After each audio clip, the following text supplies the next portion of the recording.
नमस्कार, हमारा नाम है समरीन और आपने देखना शुरू कर दिया है लाइव सिटीज।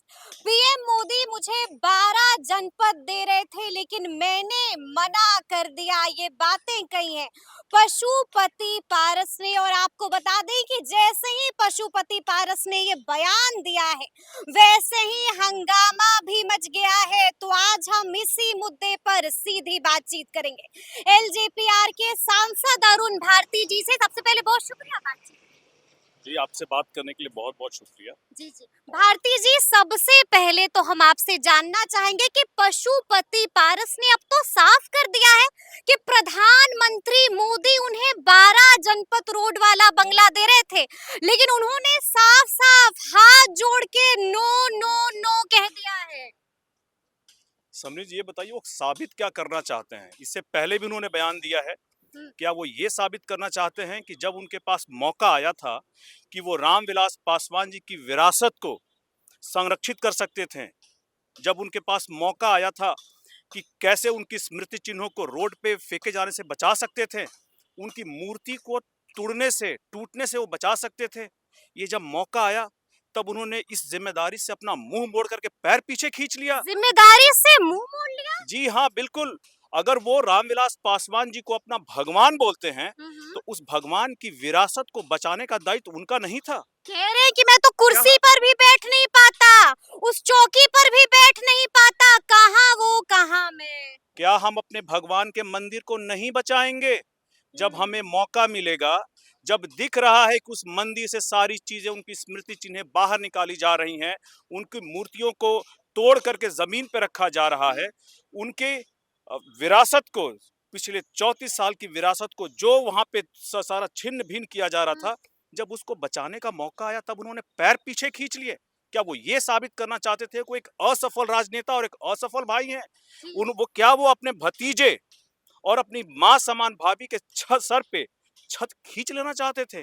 क्या इसलिए उन्होंने उस वक्त अपनी जिम्मेदारियों से मुंह आप मोड़ तो लिया? भड़के हुए हैं भारती जी। तो भड़कने की बात नहीं है, आप तो सच्चाई की गुस्से बात से है। लाल हो रहे हैं। सच्चाई बता रहा हूं। जब ये बार बार बोलते हैं तो उनको ये याद रखना चाहिए कि ये उनकी असफलता की भी गाथा है, जहां पर वो अपने बड़े भाई और भगवान स्वरूप जिनको वो बोलते हैं, उसकी विरासत को संरक्षित करने का मौका था जो उन्होंने नहीं किया।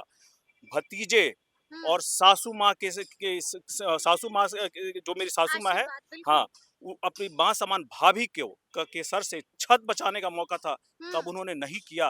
बार बार ये कहकर क्या साबित करना चाहते हैं कि वो एक असफल राजनेता और एक असफल भाई, असफल चाचा है? क्या वो असफल ये राजनेता अपनी जी। अपनी असफलताओं का ढिंढोरा बार बार हाँ। मीडिया में क्यों पीटते हैं? अच्छा, आपको तो मालूम होगा, आपने तो सुना होगा कि पशुपति पारस यहाँ नहीं रुके, उन्होंने बहुत कुछ कहा, एक एक करके तमाम बयानों पर चर्चा करेंगे। लेकिन एक और बात जो उन्होंने कही, साफ साफ कह दिया कि दिवंगत रामविलास पासवान जी जो कुछ भी थे उसमें मेरा भी योगदान है। आप लोग भूल गए हैं, सब भुला दिया, कुछ तो याद कर लीजिए। समरीन जी, जी। ये तो वही बात हो गई कि आप सूरज को दिया दिखाने जा रहे हैं। क्या आप ये बताइए, स्वर्गीय रामविलास पासवान जी को रामविलास पासवान बनाना अगर किसी का योगदान है तो वो बिहार की महान जनता का है, वो देश की महान जनता का है, किसी एक आदमी का नहीं है जो ये श्रेय ले सके।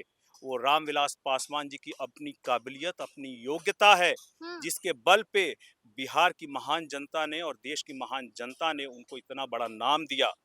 अगर कोई ये क्लेम करे तो ये बड़ा ही दुर्भाग्यपूर्ण है, क्योंकि ऐसे सूरज के नीचे खुद पारस जी आकर के उस रोशनी में, उस बरगद की छाव में फायदा लेकर के मंत्री बने, चमके हैं, मंत्री बने हैं, विधायक बने हैं, पटना में रहने के लिए बड़ा घर मिला है, सिर्फ इतने बड़े बरगद के कारण, इतने बड़े सूरज की रोशनी में उन्हें मिला है। आज हमारे बीच नहीं है स्वर्गीय रामविलास पासवान जी, लेकिन चिराग के रूप में एक तारा देकर के गए हैं, जो आज भी, जो जिसको बनाने का श्रेय खुद चिराग पासवान जी की योग्यता, काबिलियत और बिहार और देश की महान जनता का आशीर्वाद है, उसके कारण है। चिराग पासवान को किसी और ने नहीं बनाया है, उसी तरह से रामविलास पासवान जी को कोई नहीं बना सकता है। वो देश की महान जनता और बिहार की महान जनता ने बनाया है। बनिस्पत उनके बनने के कारण जी। वो इस बात का फायदा लिए हैं। पशुपति लिए पारस हैं। ने फायदा लिया है। जी, जी। विधायक और मंत्री बने हैं अच्छा। सिर्फ रामविलास पासवान जी के आशीर्वाद से। तो जो दूसरों को जब नसीहत देते हैं, वो बोलते हैं, उससे पहले अपने गिरबान में झांके। आप जहाँ ये घर देख रही हैं ना, जी, जी, बिल्कुल। जब 2010 में वो चुनाव हार गए थे, हुँ, उस वक्त साहब ने, हमारे अभिभावक ने इसको घर की जगह, जब उनका आवंटन खत्म हो रहा था क्योंकि जी, जी, चुनाव हार गए थे, बिल्कुल। तो कार्यालय बना करके उनके और उनके परिवार के सर पे छत हटने से बचाया था। लेकिन जब उनको ये करने का मौका आया, तब उन्होंने अपना पैर पीछे खींच लिया, मुंह मोड़ करके चल दिए। हुँ, और आज वो अपने आप को कितना असफल राजनेता हुँ, और हुँ। परिवार के व्यक्ति हो सकते हैं, उसको साबित करने में लगे हुए हैं। जी। ये बड़ा ही दुर्भाग्यपूर्ण है। बड़ा ही दुर्भाग्यपूर्ण है। लेकिन भारती जी, एक आखिरी आरोप है जिसकी चर्चा भी लगे हाथ हम कर ही लेते हैं। उन्होंने साफ साफ कहा है कि लगता है चुनाव आयोग का रूल नहीं पढ़ा है चिराग पासवान ने। और बस इतना ही नहीं, उन्होंने तो ये भी कह दिया कि अपने सांसदों के बल पर चिराग पासवान ने बंगला खाली करा दिया है और ऊपर जो ईश्वर है ना, वो सब देख रहा है। यानी कि आप लोग को अब तो ईश्वर माफ नहीं करेंगे, ये तो तय हो गया। एकदम सही कह रहे हैं। सही कह रहे हैं बात पशुपति सुनिए पारस। कि उन्होंने चुनाव आयोग और भवन निर्माण के जो आवंटन के जो रूल होते हैं, जी। उन्होंने नहीं पढ़े हैं।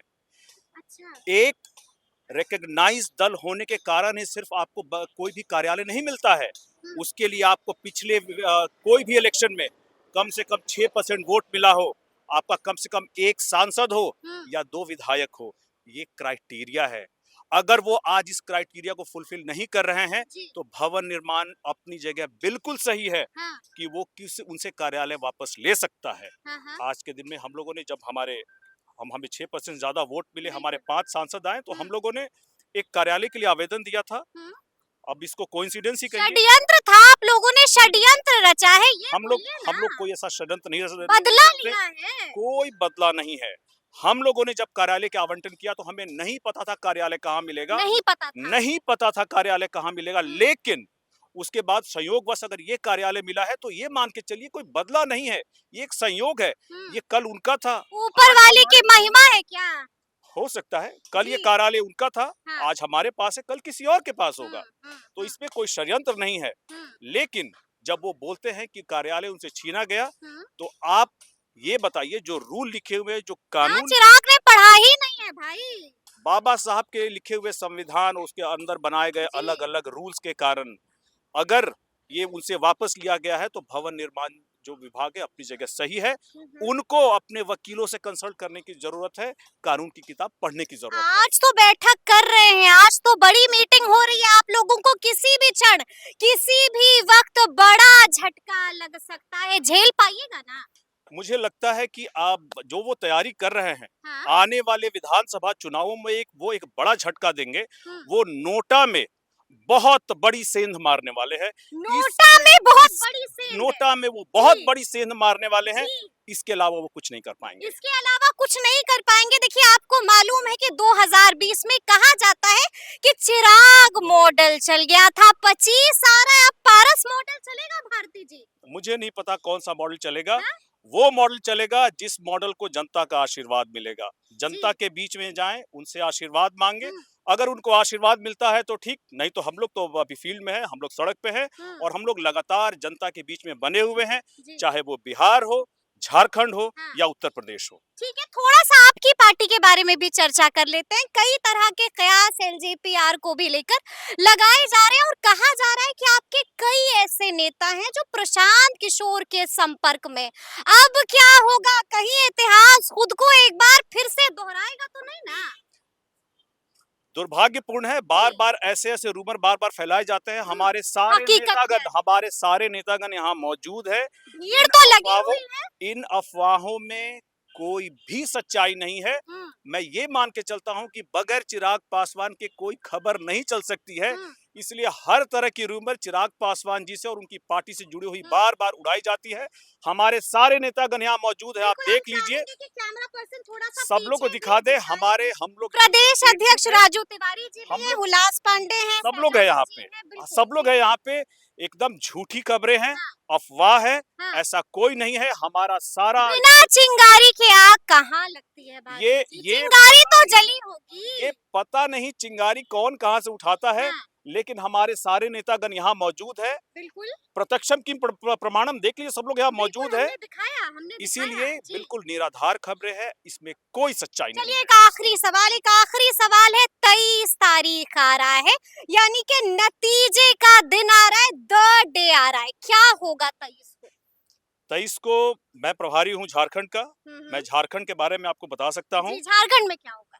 23 तारीख को हम लोग जिस 17 सीट से लड़ रहे हैं, ठीक है। मुझे पूरी पूरी उम्मीद है कि चतरा जीत पाइएगा हम लोग ना? चतरा जीत रहे हैं। हम अच्छा। लोग चतरा जीत रहे हैं और झारखंड में एनडीए की सरकार बनने वाली है। हम लोग हम्म। उत्साहित इस बात से हैं कि हमारी जीत का अंतर कितना होगा और हम्म। हमारे जो उम्मीदवार हैं, जी। जनार्दन पासवान जी कौन से मंत्रालय का वो ओथ लेंगे। अच्छा ठीक है, झारखंड का जिक्र आपने कर दिया। बिहार में भी आप सांसद हैं, क्या लगता है बिहार में क्या होगा? बिहार में भी हम लोग चारों सीटों पर जीत दर्ज करेंगे। 4 में से 4। 4 में से 4 चारों जी। सीट पर जीत दर्ज करेंगे हाँ। और ये हमारे यहाँ बिहार सरकार को मजबूत करने का काम करेंगे। चलिए बहुत बहुत शुक्रिया बातचीत के लिए। ये थे अरुण भारती जी और क्या कुछ कहा है उन्होंने वो भी आपने सुना है। देखिए पशुपति पारस को भी खंगाल के रख दिया है।